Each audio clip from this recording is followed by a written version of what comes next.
Please remember the world that you are now seeing, for this natural world is in jeopardy, and even if you are willing to help put an end to what you are about to see, you may never be able to see the world in the same way again. In the early part of 1999, an immense operation began, an operation using aircraft that many of us will find difficult to accept. This operation involves a dispersal of massive amounts of fine materials into the atmosphere, and the implications of these actions are grave and far-reaching, and they strain the limits of understanding. There will be counterclaims to the evidence that is presented within this film, and you will be told that all is normal and as it should be. You will be told that there is nothing to be concerned about, and that all is as it has always been. Your eyewitness accounts will be dismissed as unreliable. This dismissal by claimed authorities and officials will be in direct contradiction to fundamental physical principles and your own common sense, but you will encounter it nonetheless. This dismissal now spans a time period of more than 5 years, and it accompanies a grassroots awareness that has been reached by millions of concerned and engaged citizens. From this point on, I urge you to use your own mind to reach your own conclusions on the truth of the matter.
What you are seeing now is quite normal. These contrails are the trademark of high-altitude aircraft since the close of World War II. You notice that the condensation disappears fairly quickly, much like your breath on a cold winter day. This is as it should be, and as it has been. For those curious enough to delve into the physics, chemistry, and thermodynamics of contrails, this normalcy has a more thorough explanation. Yes, science and common sense do agree, and the balances of nature are achieved with this common phenomenon.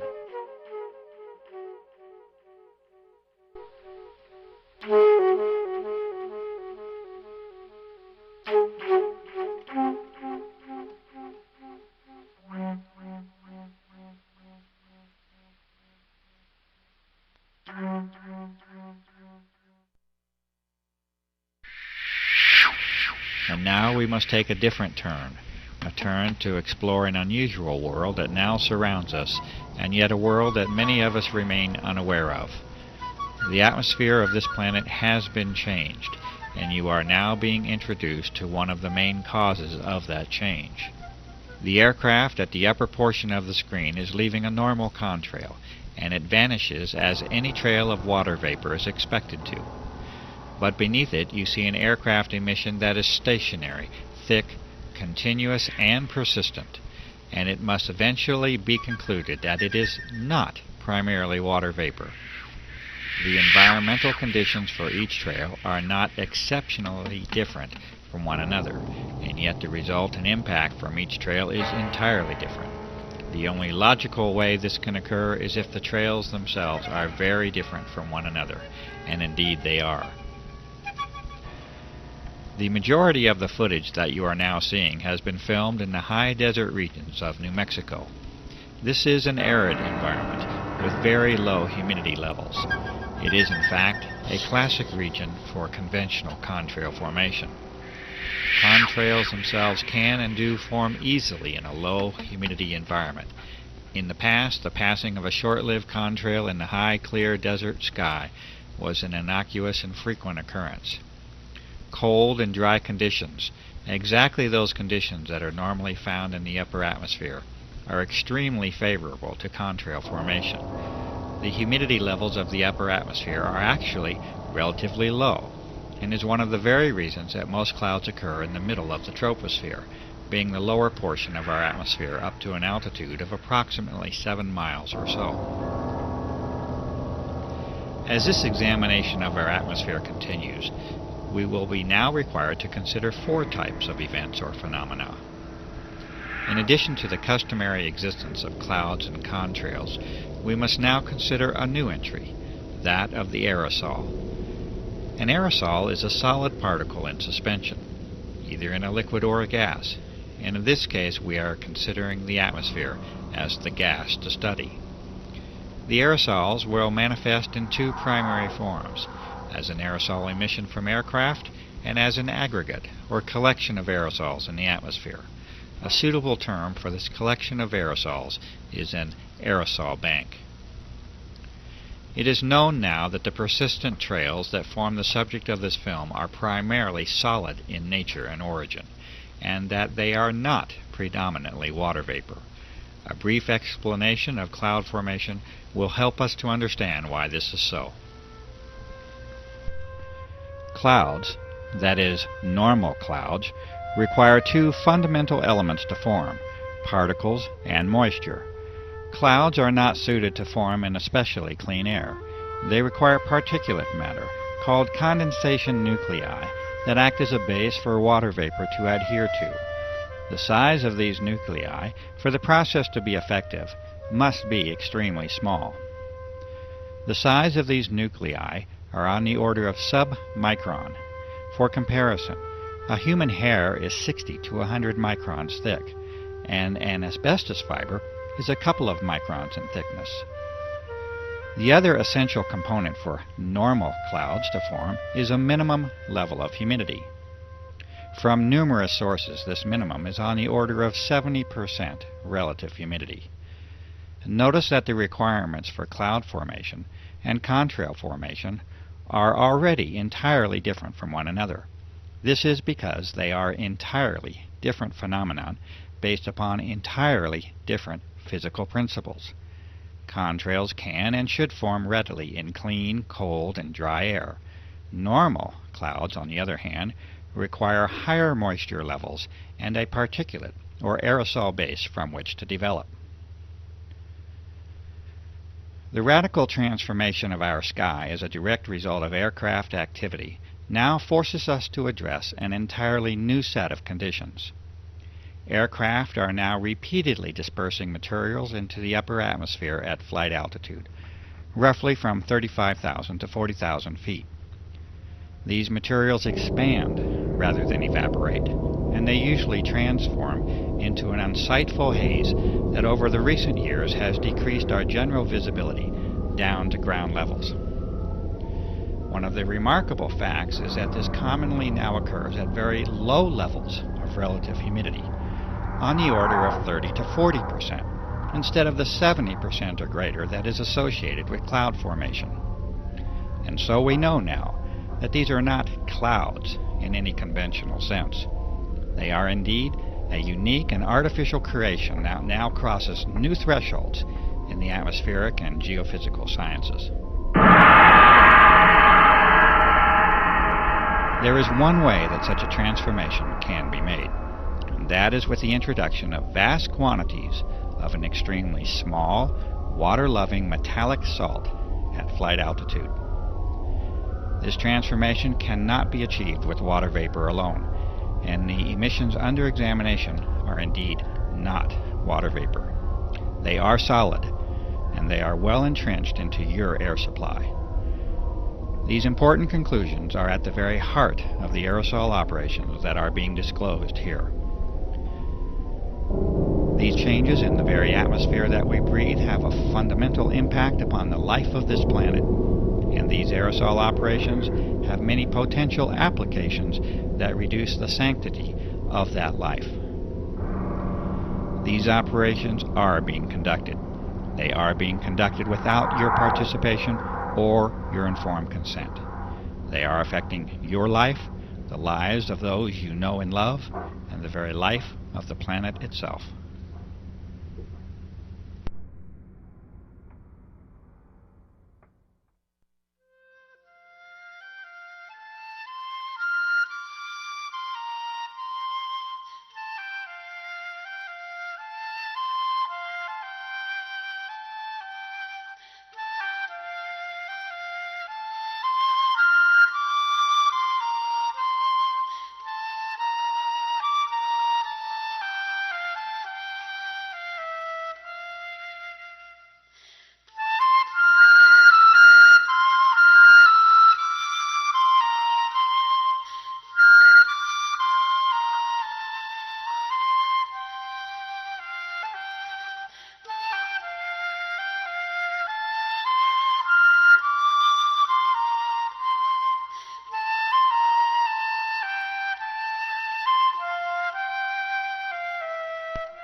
Try to remember the color blue, for once it was yours to see.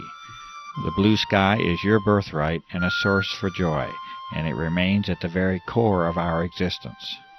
There are factual reasons for the blue color of the sky, which can certainly be traced to the cleanliness and clarity of the air that you breathe. But please do not lose the wonder of the sky itself, the magic and emotions that you have once shared with the earth in all of its glory. These are more than facts, reasons, and observations. They are the experiences and memories of life itself.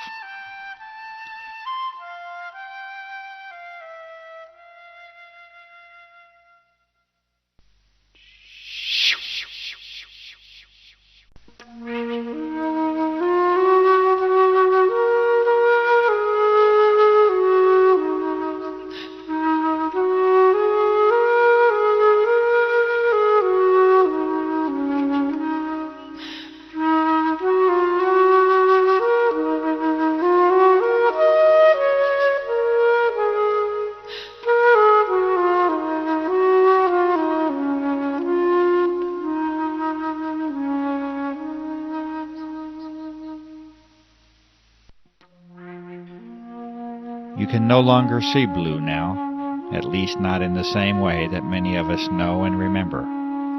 Your horizon has largely turned to white, and there is a very good reason that this is so. These fine, solid materials, or aerosols, are now in your way, and you will see clearly no more. The source and origin of these aerosols is now abundantly clear, and the aircraft operations have now made their mark upon this planet. It is a mark that you must now live with, and that you must now breathe, and that you must bear the consequences of.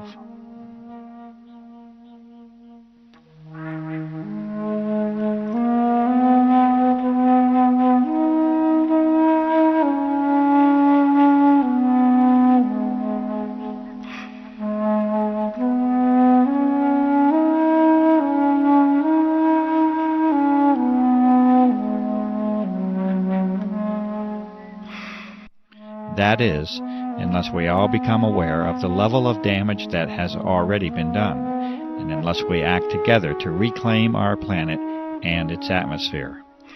These images were taken in what was once one of the cleanest locations on the earth, and that is the high desert of the Southwest. You may now see for yourself the daily reality of your existence, and it is a sad change that we have allowed to occur. Please, remember the color blue.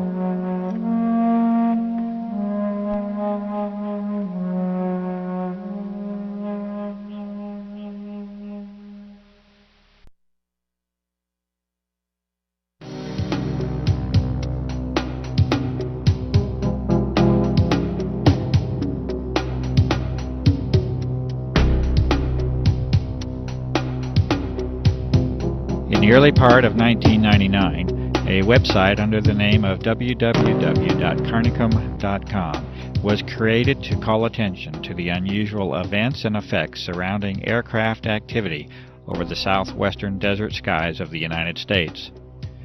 The developer of that site was a generally quiet and conservative former federal employee with no political or environmental notoriety.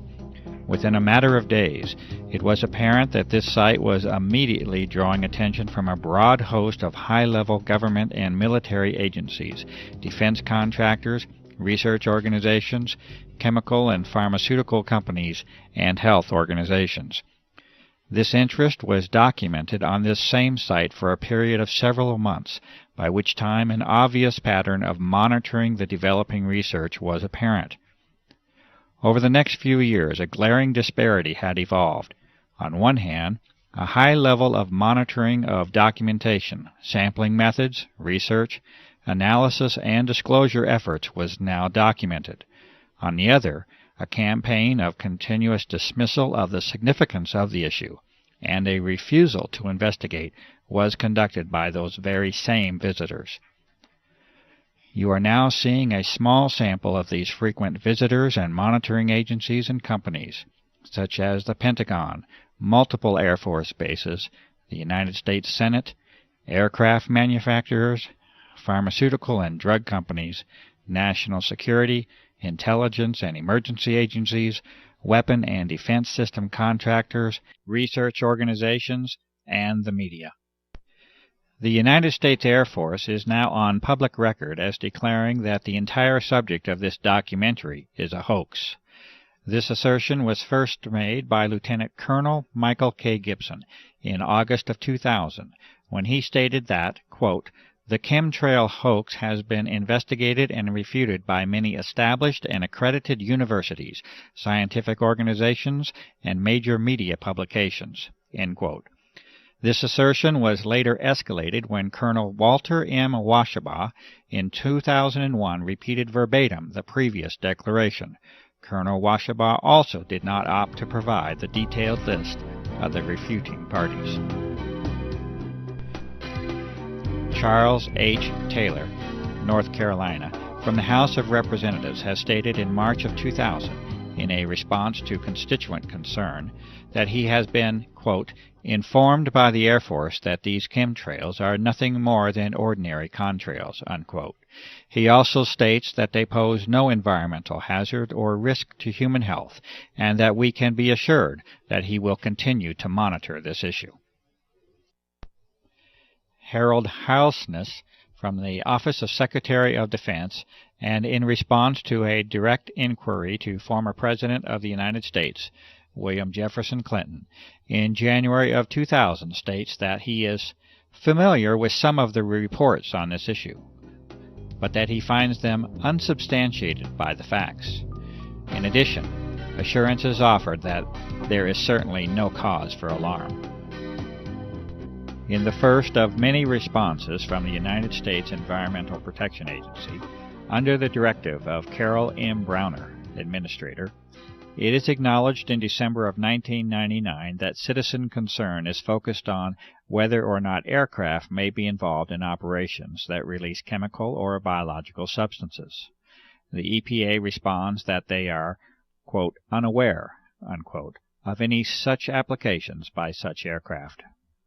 In January of 2000, a certified letter including a physical sample of highly unusual airborne fibrous material is sent to Carol M. Browner with a request for identification of the material on behalf of the public environmental and health interest. The EPA responds again in February of 2000 in two separate letters with the statement that they are, quote, "unaware," unquote, of any programs to disperse materials into the atmosphere using aircraft. The EPA does not acknowledge the receipt of or the existence of physical materials within the correspondence. In October of 2000, a series of more than 1,000 petition letters of concern was sent to Carol Browner as an indication of significant citizen concern on the aerosol issue. The EPA responded once again in December of 2000 that they continue to remain, quote, "unaware," unquote, of any aerial application of chemical or biological substances that may have an adverse effect upon the population. After a period of approximately 6 months, the EPA continues to take no action regarding the identification of the physical sample under their custody, and no acknowledgment of the receipt of that sample is made. The discovery of unusual biological components within that sample by independent researchers heightens the concern for identification of that material. In response to an inquiry from Senator Jesse Helms of North Carolina to the Environmental Protection Agency, Region 4, the EPA once again responds with the phrase of choice, that is, the EPA is, quote, not aware, unquote, of any programs to disperse materials on the population using aircraft. The EPA expresses its appreciation over concern about protecting the environment and is hopeful that their reply addresses any concerns.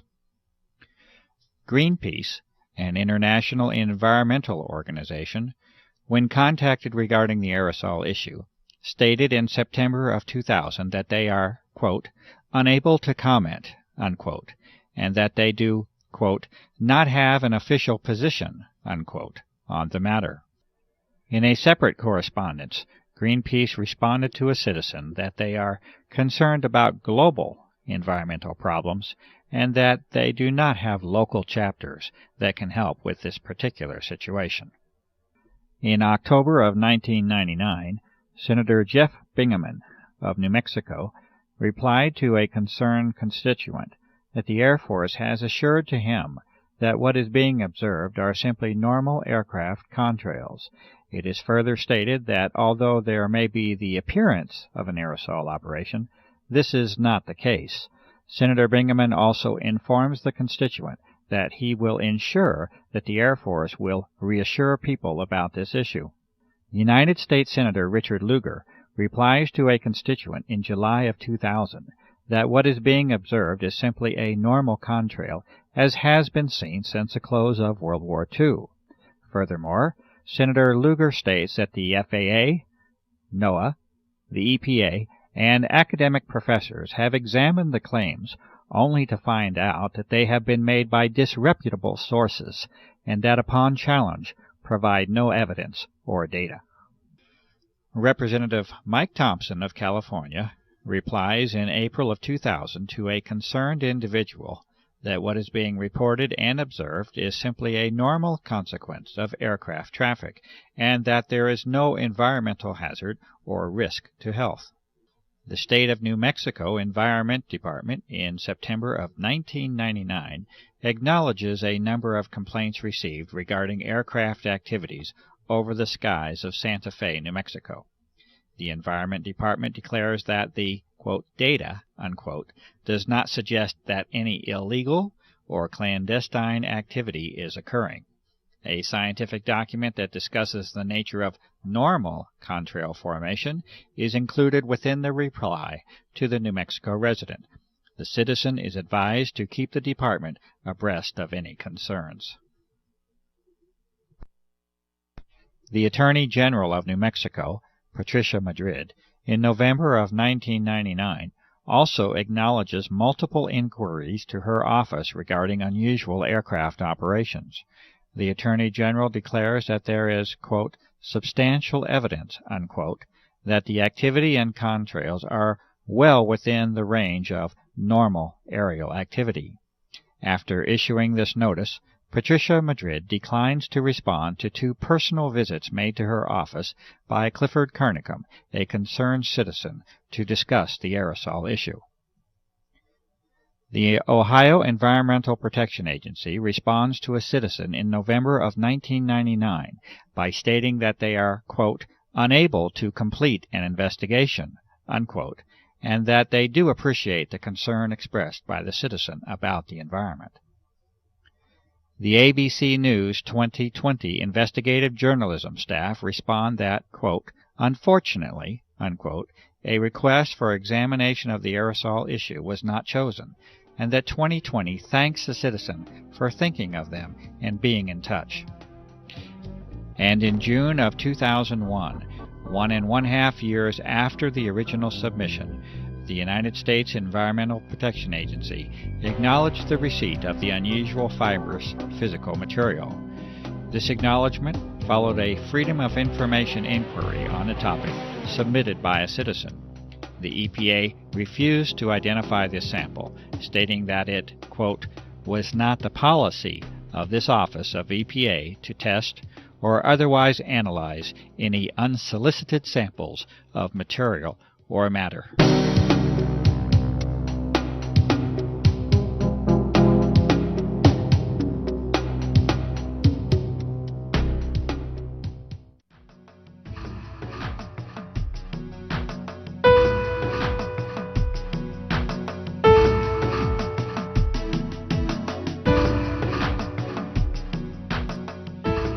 Since the beginning of 1999, a series of more than 36 scientific, physical, observational, and analytic methods have been used to examine the dramatic alteration of the atmosphere that has taken place.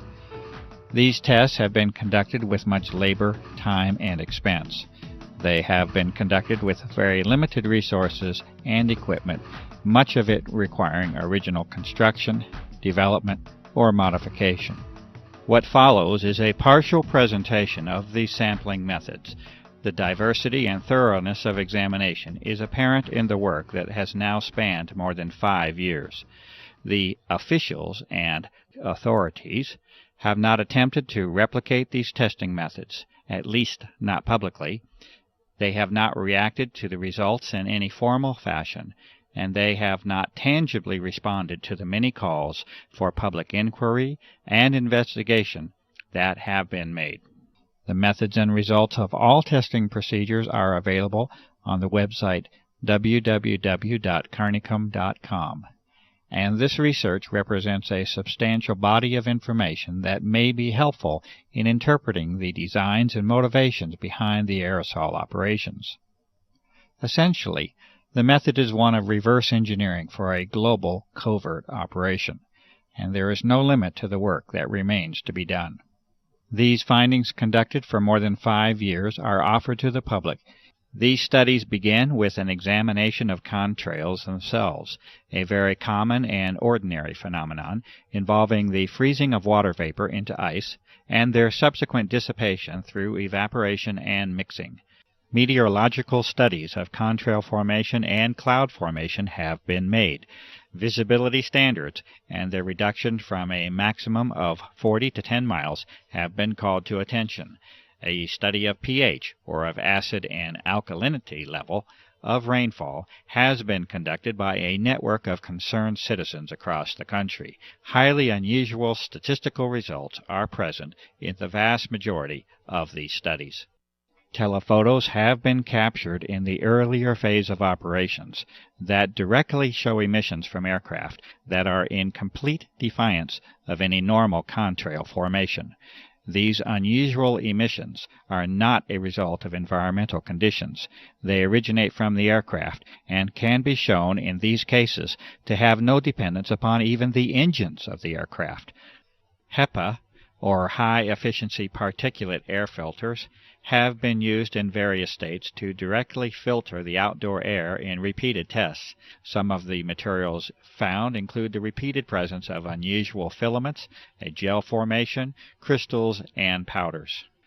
Extraordinary levels of particulate materials have been directly observed and recorded using simple methods discovered by citizens across the country. These methods include the corona of the sun and extremely powerful lamps. Caution with the solar method is especially advised. These observations have been taken under the most ideal weather and air quality conditions, and they nevertheless provide alarming and direct evidence of the substantial changes that have occurred in our atmosphere. Rainwater samples have been distilled to concentrate any solid materials or particulates. Metallic-based materials are evident upon observation. Unusual airborne filament samples have been collected from a variety of locations across the nation, as well as the globe. These fibers are highly unusual in their properties, and any claims of being simply spider webs cannot be substantiated. Samples of these fibers have been sent directly to the Administrator of the United States Environmental Protection Agency. Subsequent observation of these fibers under the microscope produces disturbing results, including the occurrence of unusual biological components. The United States EPA has refused to identify these fibers. Incredibly high mold counts have been found within repeated outdoor samples that have been taken. This result is in spite of the fact that the tests were conducted in an extremely arid environment in the high southwest of the United States. This arid environment has been further aggravated by extended drought conditions over the past several years, also a topic to be discussed further. It is a fact that particulate matter in the atmosphere acts as a transport mechanism, or delivery system, for other materials, including biological materials that can piggyback onto the solid materials. This is in addition to the health risk, including respiratory illness and increased mortality that result from higher levels of particulate matter in the air. It is also a fact that must be reported, despite the disturbing and alarming implications, that unusual and unexpected biological components have been repeatedly identified in a variety of atmospheric samples across a wide geographic area using a variety of techniques. The fibrous material sent to the United States EPA is especially unsettling, as it was later shown to contain biological components under the review of a medical professional. For those who might think that biological aerosols have no precedent, it might be worthwhile to read carefully the documented U.S. Senate hearings held in 1977, entitled Examination of Serious Deficiencies in the Defense Department's Effort to Protect the Human Subjects of Drug Research, along with the contractors that are enumerated within that report. A variety of electromagnetic devices have been developed and used. This investigation has resulted from the plausible hypothesis that the atmosphere has now been modified into what is called a plasma state, or an electrified gas. Testing has produced a variety of indications that this hypothesis is indeed correct, and that the atmosphere is regularly being used for electromagnetic applications. ELF energy is of special concern because of its direct connection to the health aspects of the electromagnetic nature of human beings. Artificial pulse energy appears to now have been detected on a variety of occasions, and evidence indicates that it is now a part of our unseen environment. Electrolysis methods have further confirmed the existence of unexpected ionizing metallic salts within our atmosphere. Radar anomalies also continue to point to the presence of an altered electromagnetic environment. The testing and sampling methods and results that you have just witnessed are necessary due to the abject failure of the public environmental authorities to respond appropriately to the many requests for investigation that have been made by countless citizens. The responses of the so-called officials and authorities has already become painfully apparent.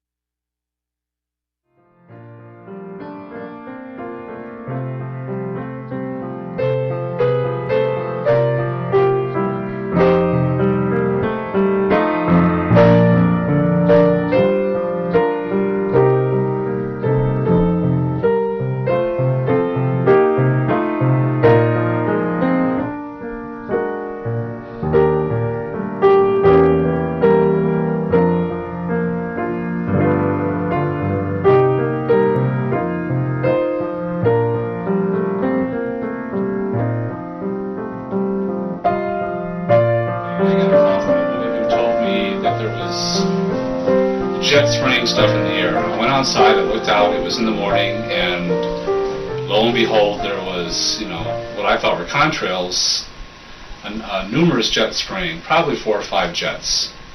The contrails were not dissipating, they continued in the air, and I watched. Actually, I was horrified because I'd never seen anything like this before, as it continued all day long.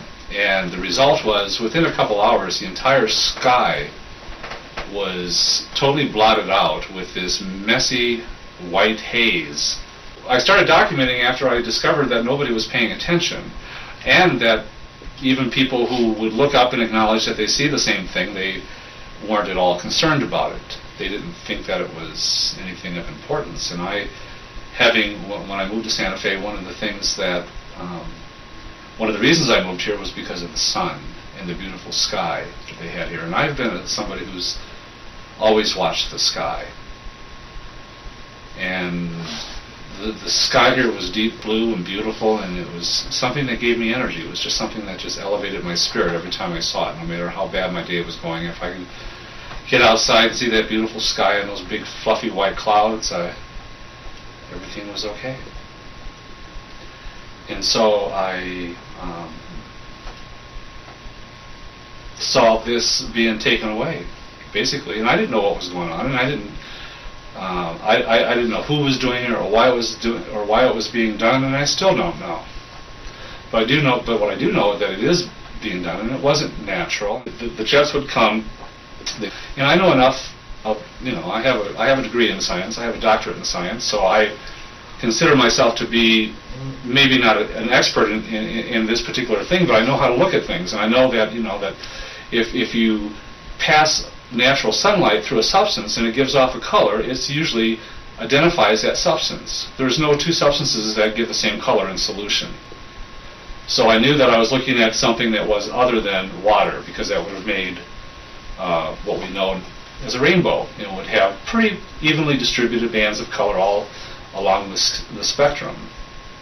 Well, because I was trying to convince people that it was actually happening and it wasn't normal, I began to try to see things that I could point out to the sky while I was with them to say, well, look at this. How do you explain this? And I learned a little bit about meteorology and the atmospheric conditions necessary for even a contrail to form and persist, much less ones that just dissipate, and found that there were no laws of physics that supported this activity, or the explanation of this activity, as a normal water vapor or frozen vapor trail.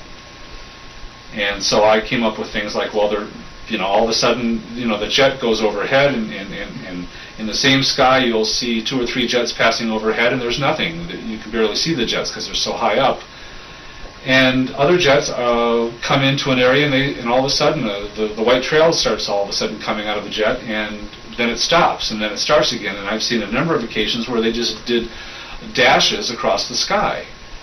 And I stops and I talked to a few pilots, and I asked them, well, how can you do this? And they, first of all, they did not believe that anything untoward was happening, and they said, well, you can turn your engine off. I said, would you do it over and over again? He says, if you're nuts, the sky's gone from a deep blue to kind of a silvery white with a little hint of blue in it. Even on the best days, when you don't see a lot of activity overhead for even a week, it never comes close to the deep blue it used to be.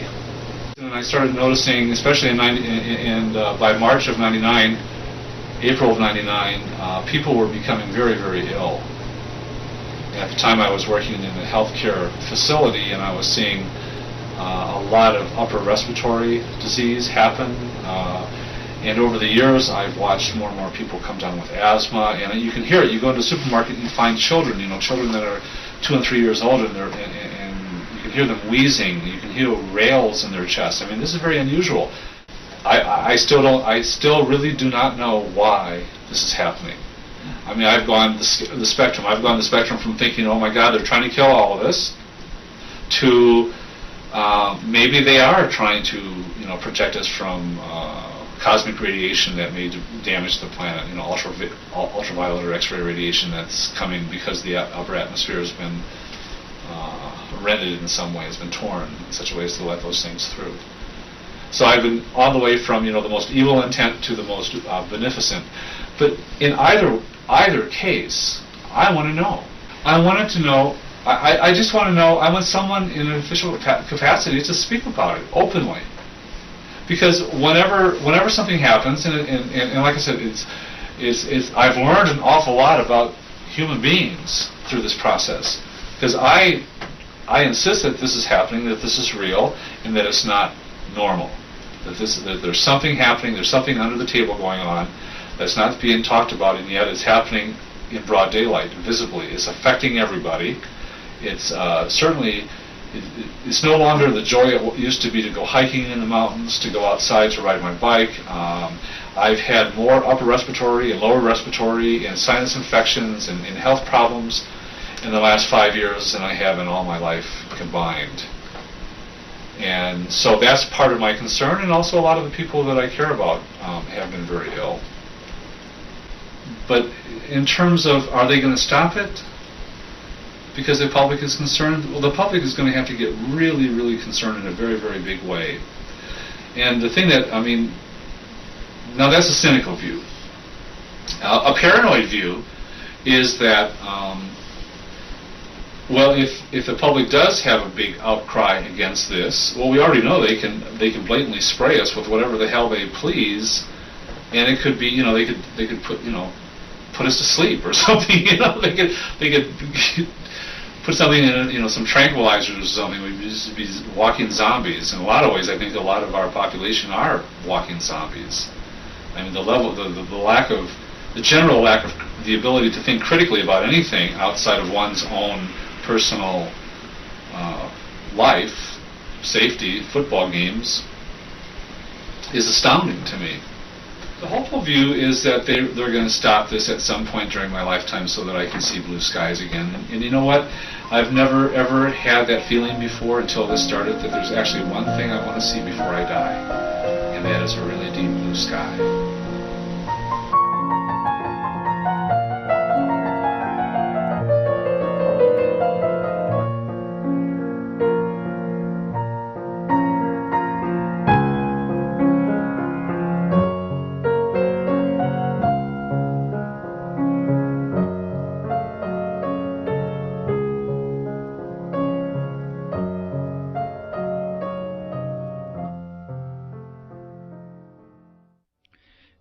The following is a transcribed interview between Clifford E. Carnicom and Gwen Scott, naturopathic doctor and former CNN broadcaster, recorded in February of 2004. Question: when did you become aware? When did you find out? How did you find out about the existence of these operations, and whether they are real or not? Response: well, it's interesting, because I realized that if I had been any place else on the planet, I might not have noticed. And so I am wondering how I ended up in the catbird seat to actually observe this operations. As you know, I live in a very rural area, and when I first moved here, the air was pristine. We had deep, deep blue, azure skies, thousands of stars literally at night. Probably one of the least polluted air supplies in this United States, because New Mexico is a very rural state, very few people, very little industry. It's one of the things that drew me here. So here I was sitting, reading in front of a 5-foot by 5-foot bay window one day, and I see these jets. I assume they're jets. They're high and they're going fast, and they're not leaving the little 2-inch things that I'm used to seeing. They're leaving those huge plumes through the sky that spread out, and by 3 or 4 in the afternoon, it's foggy. It's so thick I can't see the mountain range. I can't see anything. And it's been continuous and ongoing ever since, to the degree now that the skies are so degraded that we never see deep blue skies anymore. Stars at night are hard to find. Everybody is getting accustomed to the pale blue, often white skies that we live with. But I see them going over, and I've taken hundreds of photographs showing this is not your normal contrail that should dissipate. Question: you notice a distinct change then from the 1990 era? Response: distinct is not the word. Dramatic, devastating, you can pick out any adjective you want. It is dramatically changed, the atmosphere. Dramatically. Yes, extremely distinct. Question: you live on Native American Indian land here. What is the sense of and the reaction of the Native American community to what is occurring? Well, it's interesting. I figured if anybody would pick up on it, it would be the Native Americans. And so I immediately went to friends of mine in the community and said, "Have you guys noticed?" And they are like, "Oh yes, we know absolutely what is going on." In fact, all 13 of the Pueblo governors had a meeting in secret to discuss it, what they would do. Would they come out and protest it openly? What would they do? And after this meeting they determined the following things. No, they would not. That it was just another dumb thing the white guy was doing, and at that point I don't think they understood the true significance. But now I think they do. But more importantly, that people wouldn't believe them. Or if they did believe them, would think it was only happening in this very confined space, and it really didn't affect them, and they were concerned for the gaming, that people wouldn't come to the casinos and things because they would think that just this area was experiencing it. So they voted unanimously to not say anything. Question.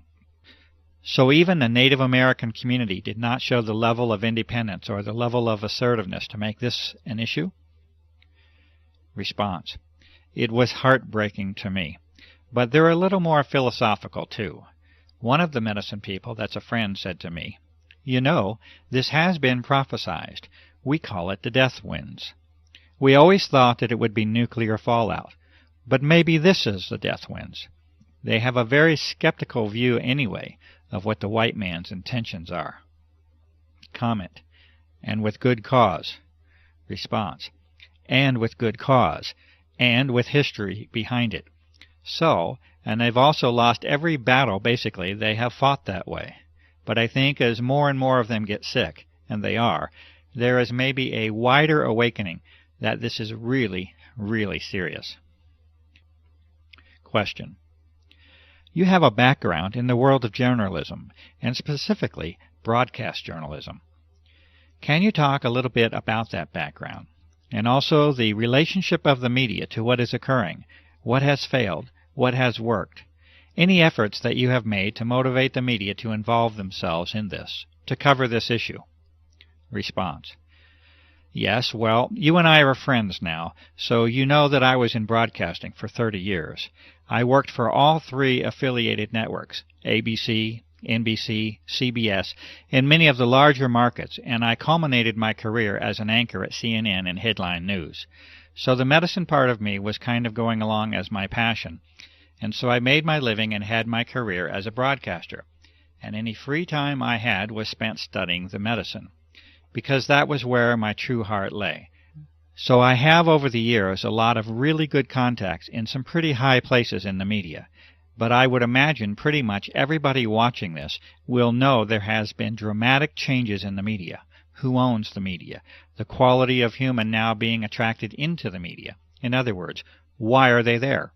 When I started, it was mostly all print folk, and they kind of had to tell us, come on, clean up your act. This is visual.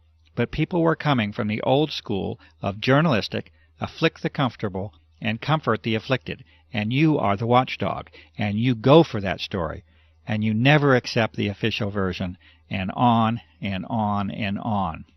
Most of the media and information we get now is owned by only 3 companies.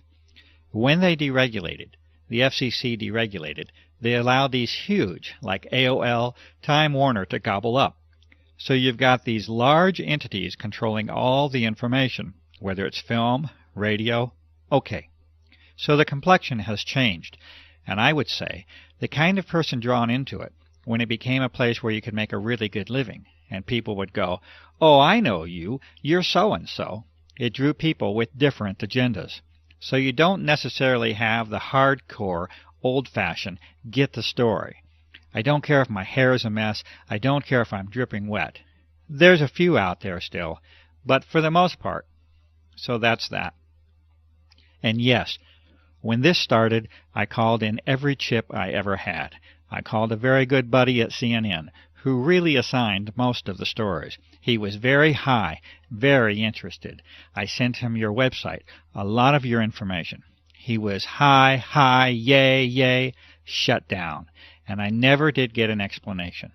As you well know, I contacted some of our local media people. The main anchor on the local station wanted to do a story, we thought, and we shot a lot of video of the activity. In those days, it was very obvious. Now it's a little harder. You don't have the mornings where you have the deep blue sky, and then the afternoon. You get the pale blue-white sky if you're lucky. And as you well know, that story never aired. Comment. I would consider that a fairly serious dedicated effort by a media person, and yet we saw nothing come of it. Response. Nothing came of it. Exactly. As you well know, the USA Today, which is an international publication, did a story on it, but it was obviously with an agenda, basically poking fun at those goofy people who saw those things. I believe there was one or two credible people interviewed, but for the most part, the reporter started out with an agenda to sort of make fun of those people who were seeing things in the sky. And if I had a dime for everybody else that they called, wrote, or begged, I could at least buy an ice cream cone. To no avail, just hitting a wall. Comment. And this was with all your connections. Response. This is with years of connections. It's unprecedented in my life. And I cannot name another story. People point to Watergate as this big watershed cover-up. I find that laughable. This, in my opinion, is the biggest story, and I approached many of my colleagues this way. This is the biggest story in recorded human history. You have an entire planet now covered with whatever by whoever, and nobody's even acknowledging it. What the heck is going on, and how come we don't know? Question. That's the question. What could explain that level of refusal? Response. A few things, okay? A few things, to be fair. Fear. I saw that. Fear. Because the folks that get it know who's doing it, and they're afraid. Okay? They know it's something bigger than them. They know all the possibilities of who is able to put planes in the sky. That many, every day, 24/7. It doesn't take a nuclear physicist to figure out that it's not the guy around the corner. This is big. Comment. So even the journalist has that threshold that they're unwilling to cross. Response. Oh yeah. Afraid. And the few that are left who do catch on to it and say, wow, I want to do this story, like we were just discussing. They hit a wall somewhere, and I'm never told where it is. I don't know if it's the news director. I don't know if it's the station manager. I don't know who. But they hit that brick wall, and it goes away.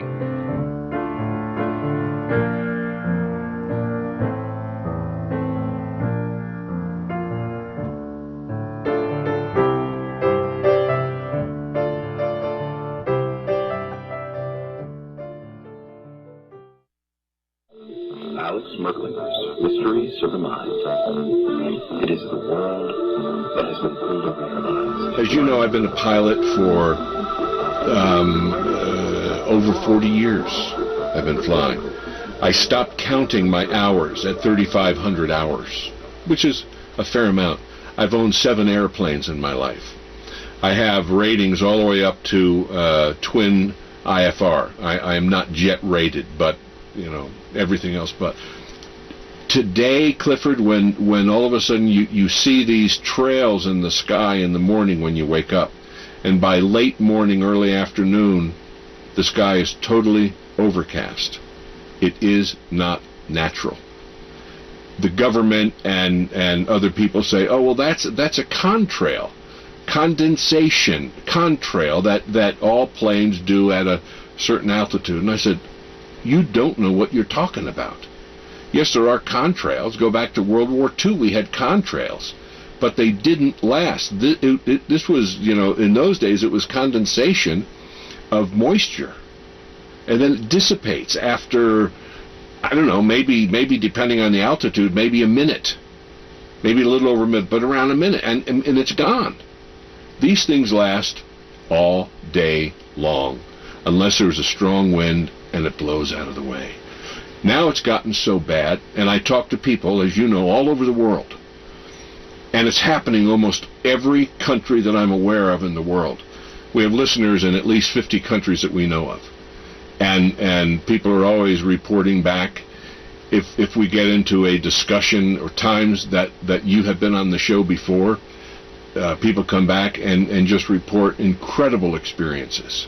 They have a lot of respiratory problems. They never had that before.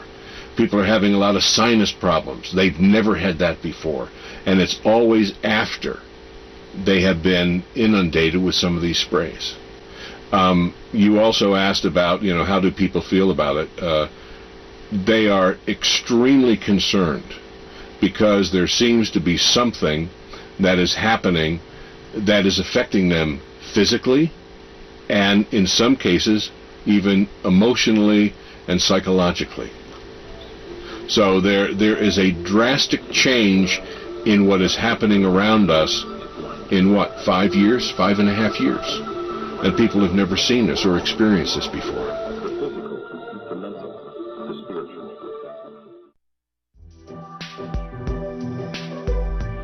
Clifford, it's so good to be on tape in person with you on this subject. I know before we couldn't show my face, we couldn't hear my voice because I was under contractual agreement. I'm no longer under that contractual agreement. So I can be here in person, and that feels good. And I thank you so much for translating my prior discussion with you on the media and all of that. But today what I'd really like to talk about is the medicine end, which is my passion, and my whole reason for being involved in this is to try to help people stay as well as they can stay given the givens. I also want to say something that's very important to my heart, is that I am deeply patriotic. That's all I really want to say. Never thought I'd live to be seeing these times. As you know, recently information was brought to us that's critical in terms of health. So I want to deal with that first, and then we can go back and talk about the other contents of this aerosol spray and the impact of the body, and perhaps some mitigating medicines. We have found out through a very credentialed research doctor that perhaps what we're seeing occasionally show up in our air supply is a fungus. The reason this is so critical is apparently this fungus dramatically compromises the immune system by consuming those nutrients the immune system uses to repair and rebuild. And like every system in our body, the immune system has to keep rebuilding itself. It will wear out, it will wear down, and it has to keep regenerating. If it doesn't have those nutritional tools to do that, your immune system becomes dramatically compromised, unable to deal with any kind of invader. That's why I think we're seeing so many more colds and flus than we've seen in the last 5.5, 6 years, than we've seen in a long time.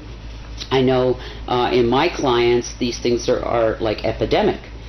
Sinus infections, colds and flus. That's on the lighter side. On the heavier side, we're seeing a lot more cancers and some very devastating disease, implying an extremely compromised immune system. Part of that has to be this fungal kind of invasion because, as I said, this fungus eats the nutrients that the immune system uses to rebuild itself. People say, well, what do you do about a fungus? Well, there's some things that we know that are very good natural medicines for fungal invasions like that. Garlic kills fungus pretty much on contact. The Chinese mushrooms, reishi, shiitake, maitake, particularly in extract form, have been have a lot of efficacy. Caprylic acid, which you can find in any health food store. There are a number of things, and finally colloidal silver, we know, is a major antifungal.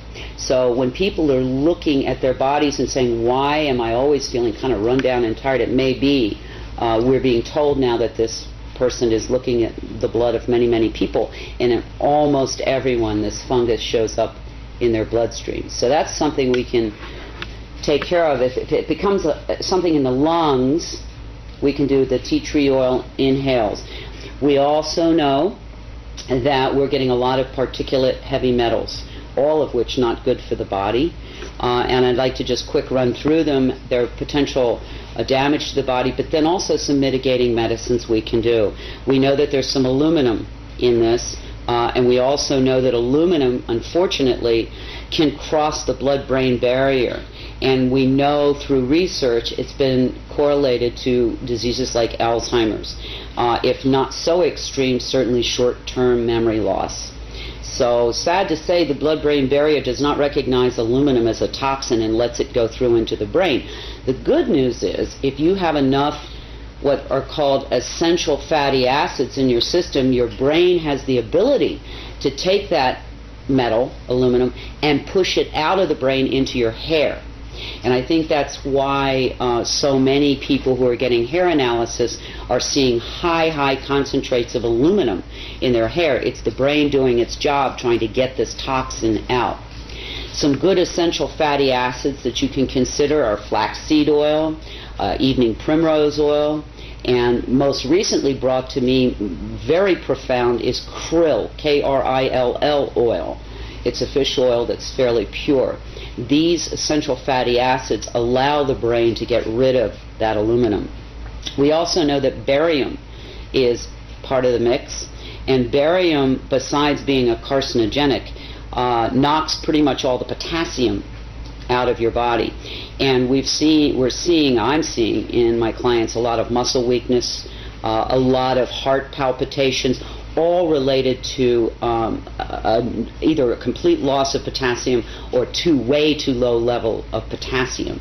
So we know, since we're bringing barium in and it's knocking the potassium out, we need to supplement more potassium in. And I would say, for anybody who's listening to me, the responsible thing would be to say, to share whatever you decide to do with your health care practitioner, because if you're on certain medications, it can contraindicate. But these are just general guidelines and information for people, not prescription, not diagnostic. Yeah. There is also apparently some titanium in this mix from your research, again another heavy metal, and magnesium. And for a long time I could not understand why that would be a bad thing, because we're always encouraging people, to take some magnesium in. However, my brother, who's a physicist, accidentally gave me an answer that I had been seeking 2 or 3 years, why I was seeing so many blood clots and thick, sticky blood platelets. And it's epidemic now, and constantly running commercials for blood thinners and on and on. Well, he tells me when you combine an aluminum ion with a magnesium ion, it clots the blood. So we have both of those in this mix. My personal choice is ginger root for blood thinning. I take ginger root capsules every day. There's also an herb called ginkgo biloba that also thins the blood.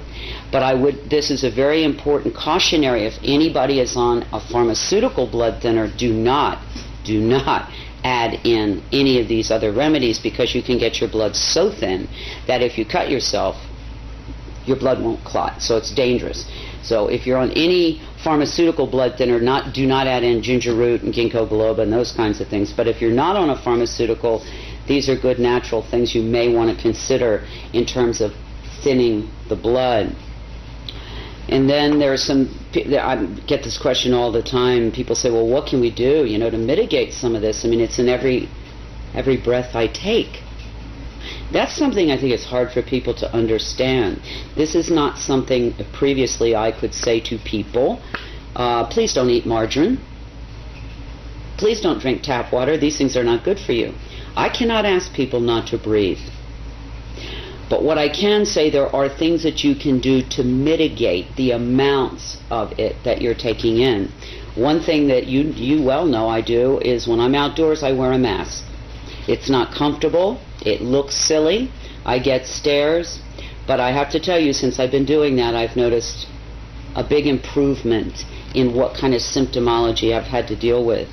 Also, there is a very good all-natural substance called diatomaceous clay that has the unique property of attracting heavy metals to it, then binding with them and allowing your body to then send it out through your bowel. In most health food stores, you can find it under the name of bentonite. You have to make sure, though, this diatomaceous clay that you're taking in is food grade, because they do have diatomaceous clay at the nurseries, and that's not pure. But if you go to your health store, or if you know somebody who has food grade diatomaceous clay, that is something I do daily to try to begin to remove these metals, because all heavy metals are detrimental to the system. Again, flaxseed oil, krill oil, the omega-369 oils, very important, particularly for brain function during these times. Potassium supplementation. And another epidemic is sinus infections, and that colloidal silver nasal spray I use, and I've had a lot of friends use it, and it's very effective with helping to clean up those sinus infections caused, I'm sure, by all these particulates. I don't know if you know, one of the top respiratory specialists in the United States was recently on the Today Show. He's written a book called something about the breathing crisis in this country. And he told, I think it was Katie Kirk, I don't recall who was interviewing him, maybe Ann Curry, that death or mortality from respiratory disease had gone from number 8 5 years ago to almost number 3. That's huge. That means that the third leading cause of death now in this country is breathing. And one has to wonder what could have happened in 5 years to have created that kind of crisis, is the only word I can think of. So this is something that anybody who breathes, and I'm assuming that's anybody who might be seeing this documentary, needs to be concerned not only for themselves but everyone they love. This isn't like a firing squad where everybody goes down and you get to watch it at one time. This is a cumulative poisoning that will demonstrate in different people in different manners depending on how strong their immune system was to begin with, what their genetics are, and many other factors. So this is something that will demonstrate in a lot of different ways. You're not going to have, as I said, the firing squad effect, but what you will have is over time more and more debilitated people, more and more people who don't feel well, more and more younger people, which I'm seeing quite a bit of now, in their 20s, 30s, and 40s, with problems that we never saw in that age range, or rarely, I should say, saw. When this began 5.5, almost 6 years ago, 24/7, we know that maybe it's been going on however long, but the 24/7 heavy spraying, during that time, at the beginning I saw mostly older, frail people and infants suffering and leaving the planet.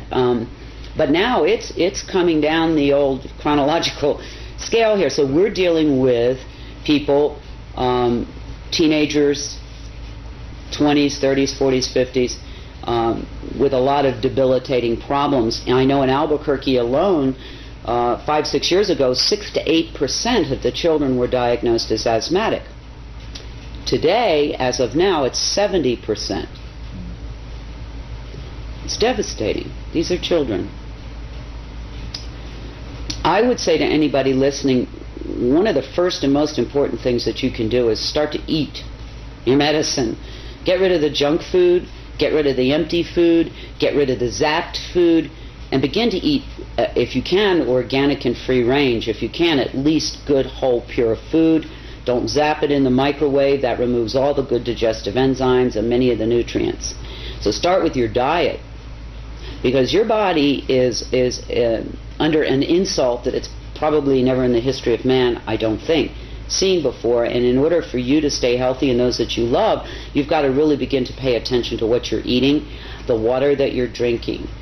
That's the first line of defense. I'd also encourage people to consider a good all-natural vitamin and mineral supplementation program, because, again, our bodies need every bit of help we can give them in these times. You know, it's interesting. One of the most frequently asked questions for those who are conscious and aware of this aerosol operation is, is this intended to harm us? And I can't answer that. I don't know. But what I can say is, do they know that it's harming us? Unequivocally they do at this point in time. And so one who lives in a free and democratic country would want to wonder, why would the people that we trust to care for us, keep us safe, allow this kind of thing to go on? I personally have gone way deep inside and had many sleepless nights, and can't come up with any plausible reason why you could, for any reason, harm so many people in such a dramatic way. And so I would say, if you are like me, you love this country, you're deeply patriotic, that take advantage of that freedom that we are given here in this beautiful land of democracy. Make your voice heard, ask for an explanation, ask for a discussion, so that we can determine if this is something we want in our air supply. We can't just keep ignoring it. It's not going to go away. It's just not going to go away unless people of consciousness and conscience decide to get up off the couch and do something. And they can decide what that something is. Because if they don't, as they watch the people around them and they look at their own health and they see the deterioration, they're going to have to wonder at some point, well, gosh, why didn't I do something when I could?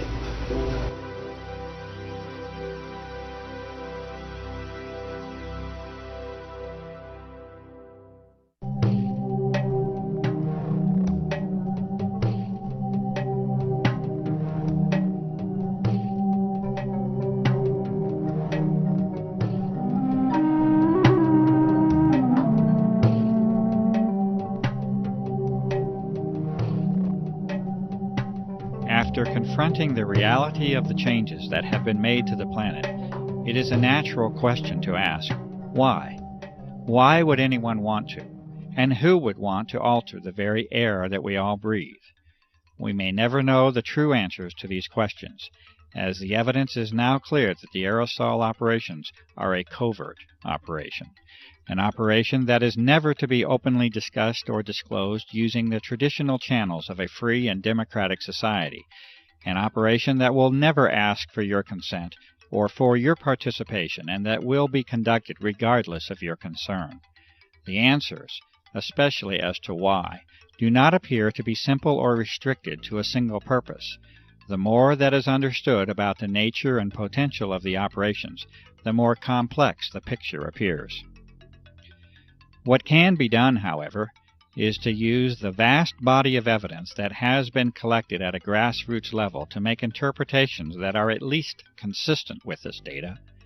This has been done, and there are now 5 major areas of endeavor that are in agreement with the observations, data, and analysis that extends for more than 5 years.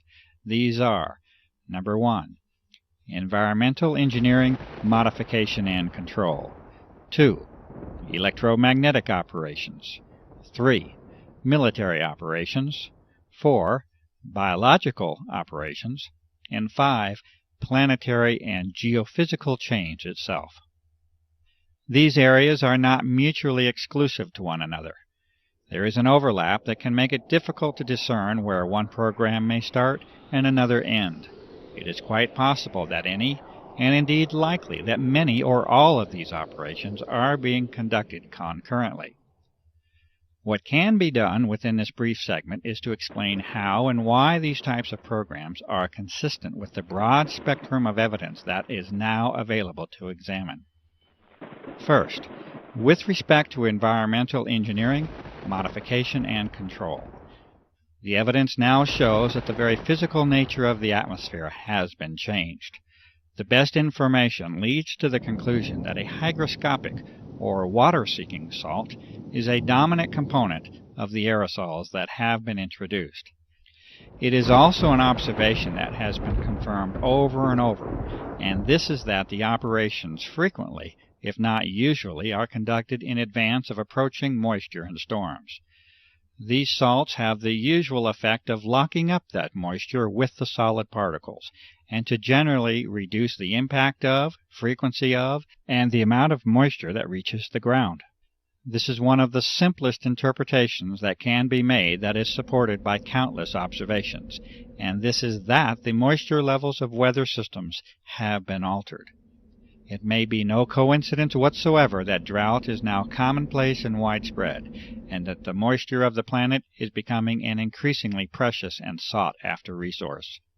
There are those who make claims that the aerosol operations have an intended, benevolent objective to mitigate the effects of global warming. It is also apparently accepted within that same claim that it is best that such an intention not be internationally discussed in public, and that you are best off not knowing about it. Unfortunately, the data does not support the contentions of benevolence that have been made, and in fact the majority of the data can be considered to have detrimental and potentially disastrous consequences to the life and ecology of this planet, including humans.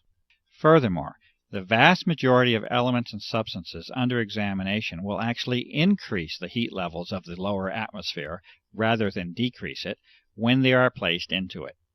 This is exactly what the observations themselves support, and that is that drought conditions are exacerbated and aggravated by the introduction of the aerosols and not mitigated, as many might choose to believe.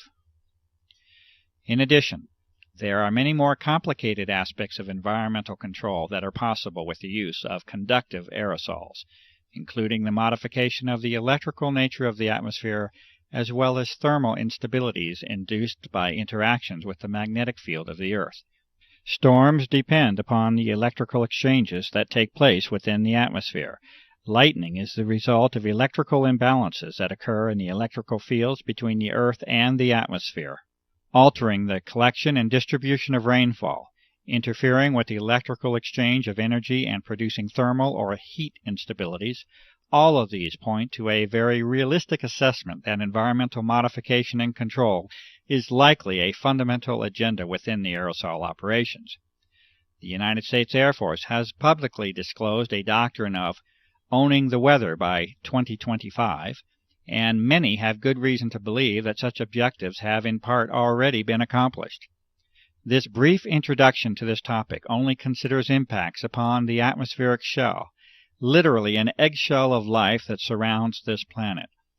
Understanding the full environmental impact, including the soil, the seas and lakes, the flora and fauna, the agriculture that sustains us, can only lead to an ominous portent of environmental change that we must pay the price for with our apathy.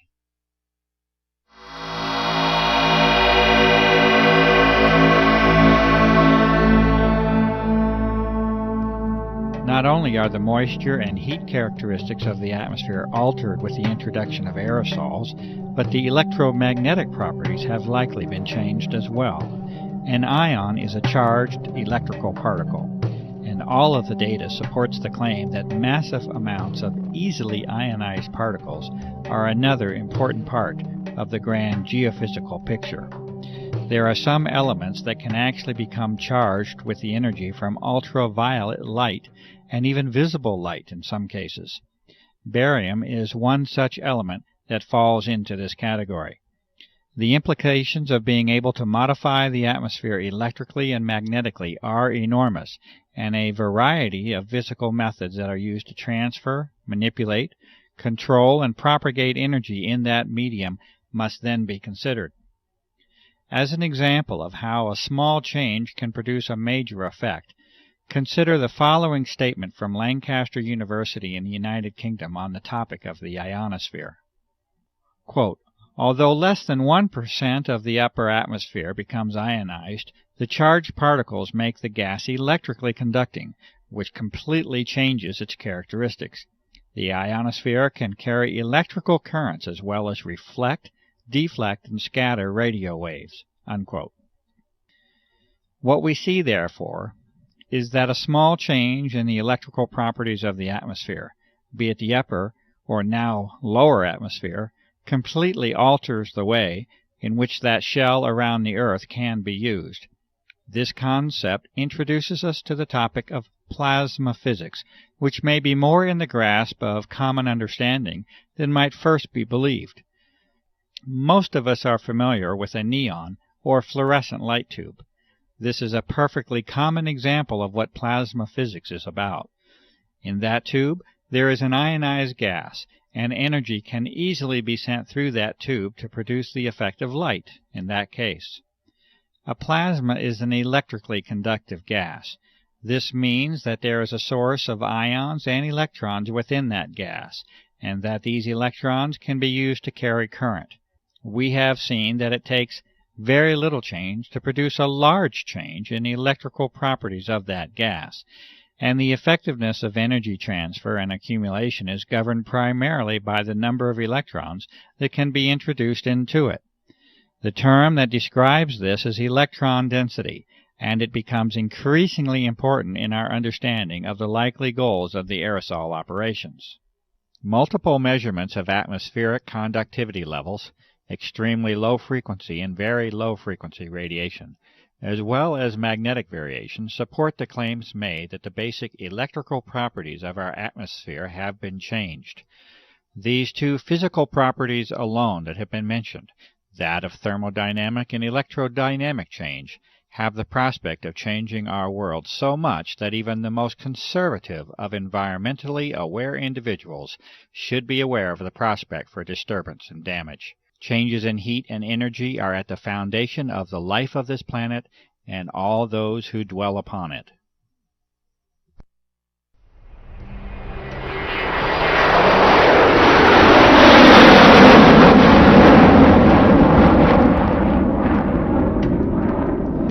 It is a necessary, logical, and natural extension to our discussion of applications to include the almost inevitable role the military assumes within them. Indeed, the dichotomy of extreme, sustained, and continuous interest and monitoring of the aerosol research by the military and intelligence complex, juxtaposed with the public declaration by the U.S. Air Force that this entire subject is a hoax, is curious enough that many of us may wish to seek the truth of the matter.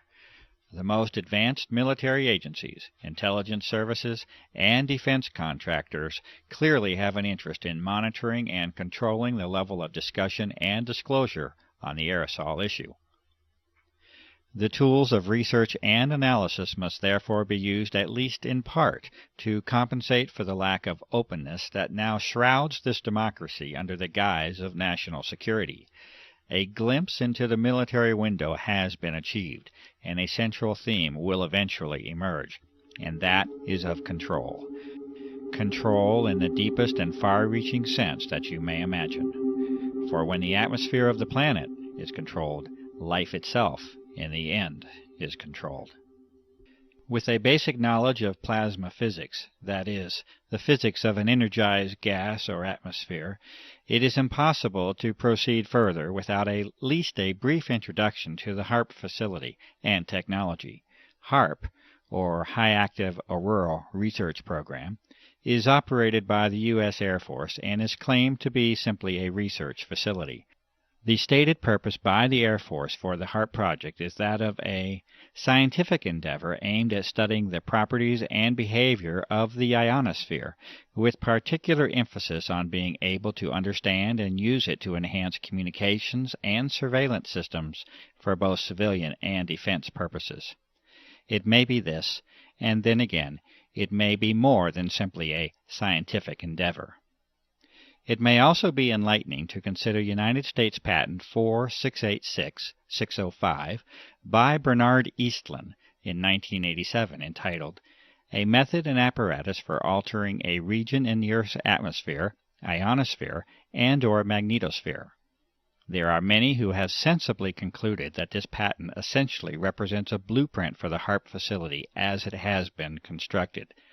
This patent makes mention of numerous objectives and methods of operation that far exceed any scientific endeavor alone, and references the work of Nikola Tesla as a source of historical contribution.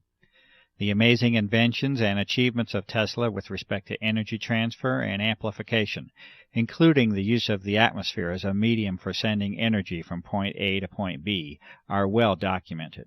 The documents of Tesla were eventually confiscated at the close of his life, especially as they related to military matters, and he is generally now accepted as an unrecognized genius. The current incarnation of ionospheric heating is able to, according to Mr. Eastland, put unprecedented amounts of power in the Earth's atmosphere at strategic locations, and to maintain that power level with the pulsing of energy. This patent also recommends the use of large clouds of barium so that ionization by sunlight will increase the electron density within the plasma environment. Testing and analysis does now positively indicate the presence of unusual levels of barium, a toxic element, within atmospheric samples. The amount of power inherent in the design of the HARP project is further indicated by Mr. Eastland stating that the present invention can be formed to simulate or perform the same functions as a detonation of a heave-type nuclear device, without actually having to detonate such a device. A heave weapon has the effect of lifting the magnetic field of the Earth itself, and involves the expenditure of massive amounts of energy. The patent is further stated to have numerous military implications, including the enhancement of or interference with communication and guidance systems, including those of airplanes and missiles, radar interference, missile destruction, weather modification, material transport of micron-sized particles, and molecular change of the atmosphere are each mentioned as further applications of the patent design. The executive summary for the HARP project also specifically mentions forcing the descent of particles from the atmosphere toward the ground using ELF radiation from HARP. Clearly, environmental modifications, the electromagnetic transfer of energy, and military operations of global impact are already in sight from the existence of these aerosols within our atmosphere.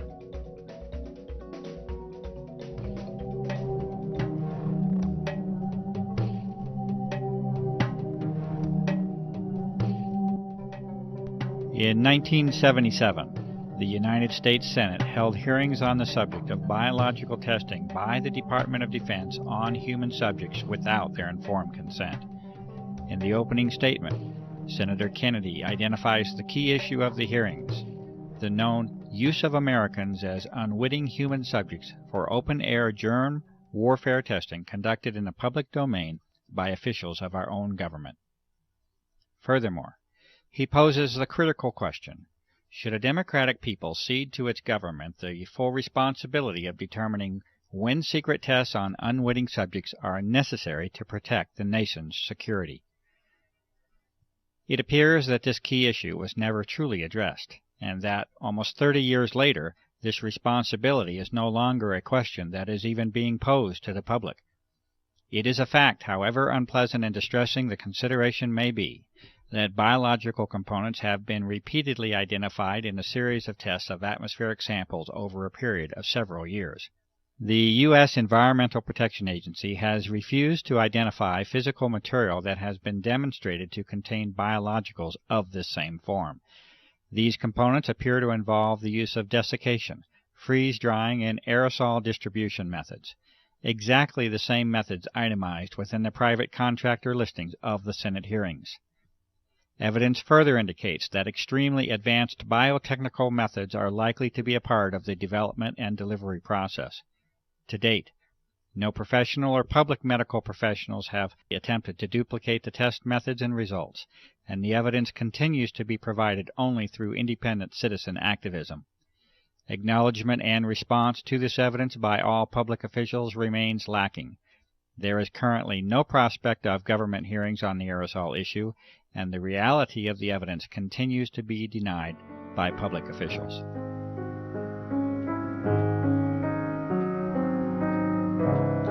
And lastly, although more conceptual in nature than our earlier discussion on environmental modification, electromagnetic, military, and biological aspects of the aerosol issue, it is not unreasonable to consider interactions with the Earth as a whole. It is not impossible that there may be connections between the energy levels of this altered plasma of the Earth and geophysical processes, including Earth changes.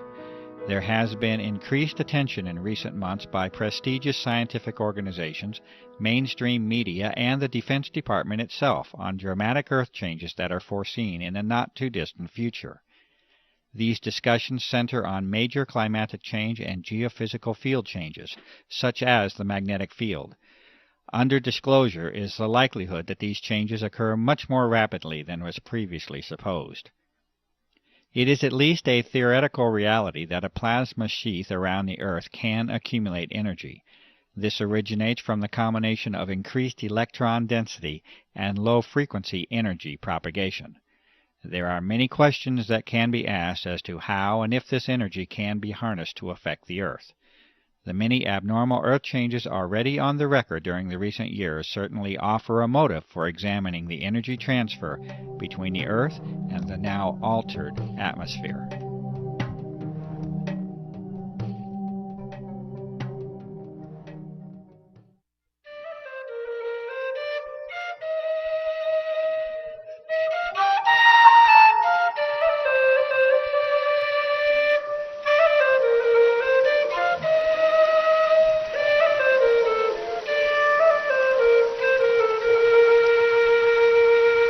You have seen traces of a world still in a state of beauty, and you have seen the signs of a terrible change. It will be for you to decide if the claims of this documentary are true or not. You have seen the distinctions between what mankind has known for decades to be in harmony with our surroundings, and that which is a product of our urge for technological supremacy over nature. You have seen a clear sky, this blue that was but is no more. The sky that has been taken away from us all. You have been confronted with assertions of operations on a scale never seen before in the history of mankind, and you have been shown evidence that aircraft can alter and have altered the fragile envelope for life that we call the atmosphere. You have seen science and sampling applied to the problem over and over at the grassroots level. Numerous methods have been demonstrated that show artificial and deliberate modification of the atmosphere, including its chemical, thermal, electromagnetic, and physical properties. There are detrimental effects that can be anticipated and that have been observed as a result of these changes in our air, and we must all accept the consequences of the toxic environment that has been created. The health of our home and lives have been sacrificed in the search for dominion and control.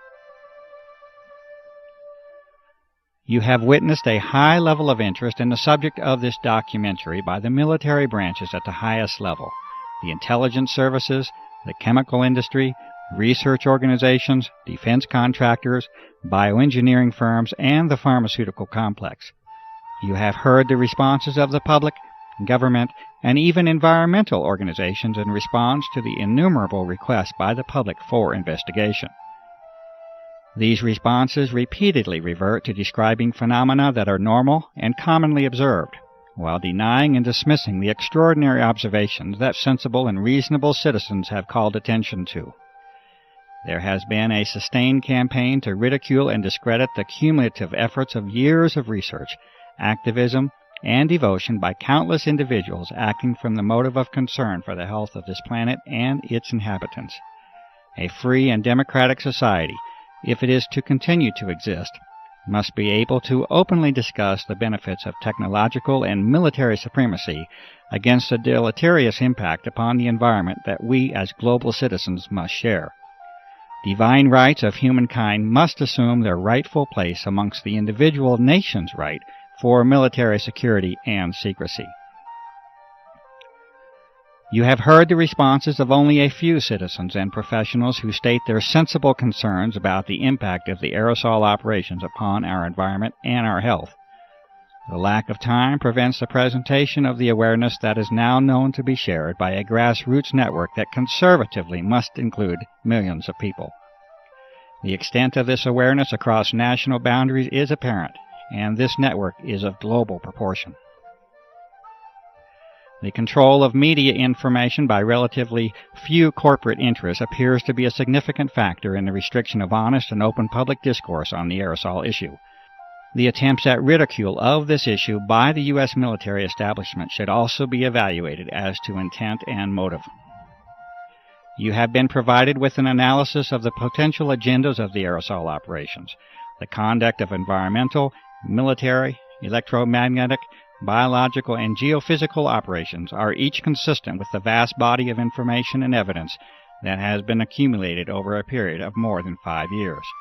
This result has been reached with the painstaking efforts of numerous citizens, researchers, and activists across the country and around the globe. Many of the operations under consideration would appear to regard the welfare of human beings, the life of this planet, and our environment as a low priority. Many people, having become convinced of the reality of these operations, will naturally ask the question, what can I do to help? It is also known from experience in history that many of these same individuals feel helpless and powerless after they confront the immensity and complexity of the operations. They also often become disillusioned after encountering the predictable and disingenuous responses of our public servants. It is also known that the traditional methods of dissent and activism are no longer working, and the political process is failing in a constitutional sense. Petitions have been signed and disregarded. Appeals for investigation are dismissed. Calls for media involvement lead to crafted articles of ridicule. Even the legitimacy of the voting process itself is in question. There is no comfortable, reassuring, and simple answer that can be given to you. This is the reality that we must face. It is expected that any success will eventually result from an enormous groundswell of grassroots activism and open public protest. At the current rate of progress, a timeline of decades can be projected before we reach the level of influence that is needed.